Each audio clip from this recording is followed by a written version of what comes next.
Shalom, saya senang dapat kembali menyapa Anda. Semoga Anda dalam keadaan sehat dan berbahagia. Bertemu kembali bersama dengan saya, Anta Kirana, dalam program Winning Message. Anda dapat membaca dalam Matius 14 ayat 30, di mana Petrus yang awalnya berani berjalan di atas air, pada akhirnya hampir tenggelam. Apa yang terjadi? Ayatnya dikatakan demikian. Tetapi ketika dirasanya tiupan angin, takutlah ia dan mulai tenggelam, lalu berteriak, "Tuhan, tolonglah aku." Petrus mulai tenggelam, mengapa? Apakah situasi dan kondisi sekitarnya berubah? Tidak, badai masih terus ada sejak Petrus berada di atas kapal. Badai masih terus berlangsung ketika Petrus melangkahkan kakinya keluar dari kapal. Dan badai masih terus terjadi ketika Petrus berjalan di atas air. Kesimpulannya adalah Petrus tenggelam bukan karena badainya berubah, tapi karena dia yang berubah. Karena matanya tidak lagi tertuju atau fokus kepada Yesus lagi.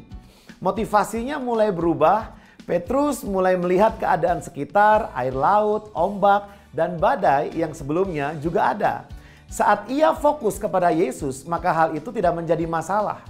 Tapi ketika ia tidak melihat kepada Yesus lagi, situasinya mulai jadi masalah. Maka ia mulai tenggelam dalam ketakutan.